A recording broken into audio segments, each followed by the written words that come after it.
William W. Wilson. I was an E-8 storekeeper. And then after I left Harvard, I went back to the Med on a guided missile destroyer, the Sampson. And that was one of my favorite ships. Oh, I just picked up my seat bag and went aboard. God, I was a storekeeper. I was a good storekeeper. So I went just, but the trouble is with the Sampson, the bad thing on that is I went on the Sampson and I didn't have time to study for the Chief's exam. And that's the only exam I ever failed. And that still sticks in my craw because all I had to do was spell my name properly and I'd have made Chief. But evidently I put 2 L's in Wilson. And they didn't like that, so I didn't make Chief, and that's the only exam I ever failed. So that, and all them exams afterwards, it was pass but not advanced. Pass but not advanced. The guided missile destroyer. It was a DDG-10. Now the new Sampson was DDG-102. So that's how long ago it was. No, just a big storm we hit going to the Mediterranean. We went up in the North Atlantic. We had a storm up there, and we had ice all over us. And lost a boat boom, a ladder coming down from the O1 deck, and a garbage chute on the stern. It was just a good. It was a good destroyer. It really was good, clean, stuff like that. And then when I come back from there. Let's see, where did I go from there? I went back to Key West, to the Advanced Undersea Weapons Shop. And I was a storekeeper for nuclear weapons, which I had to go up to nuclear weapons school in Norfolk, Virginia. And that's the only tour I ever did in Norfolk. I didn't like Norfolk. Keep me in South Carolina or Key West, Florida, or Jacksonville. From the time I went come back from Vietnam, I was never stationed any farther north than Charleston, which was fun. So after that, I went to the Alamogordo, a floating dry dock that was anchored into the river at the Naval Weapons Station at Charleston.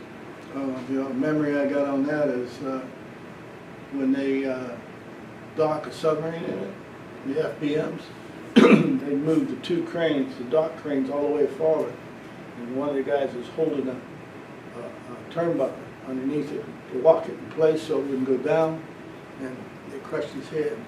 And he was married, and we couldn't go ashore, make any phone calls until they got a hold of his wife somewhere, and she was out shopping. But that's the only memory I got of that ship.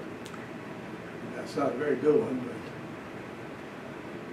from there I left there, and shortly, I wasn't on that one very long either, and I went to a minesweeper out of Charleston.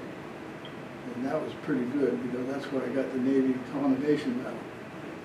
Because we won the NAY award for small ships, and that's for feeding the crew. We were the best of the small fleet. And then when I left there, I went on board as a first class, and I was on there about a month. They went back and picked up more chief storekeepers. I made chief on the minesweeper, and then when I left, a couple of years later, I was E-8 selected. And then I went to shore duty at the Fleet and Mine Warfare Training Center in Charleston, and I made E-8 there. Oh, I was just, I was not a staff. I was on staff, but I wasn't an instructor. You know, and the only school they had there for supply was commissary records. I didn't teach that, I just worked in the office. Then I went to the USS Frank Cable, who was being built in Seattle.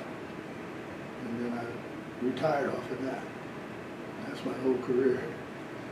It was my last ship. But that's the one I retired off of. It was another submarine tender. It was brand spanking new. Everything on it was new except a mainframe computer. And that was brought out of our Marine Corps warehouse, and it was been sitting since 1953.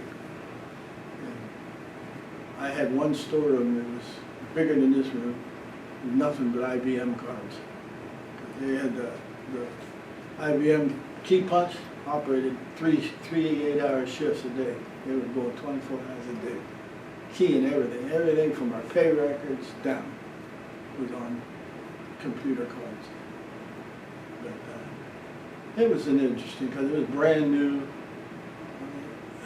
and everything. All the galley equipment was new, and all the storms were new, and I was on the crew that received all the material in Charleston, South Carolina, to load aboard the ship when it come around from Seattle. So I didn't have to sail it through the canal or nothing. But once it got there, we had all the stuff moved out of the warehouses and on board ship, loaded it. And then I made the first cruise on it. And the supply officer told me I didn't have to go until 2 days before I left. Then he made me go. But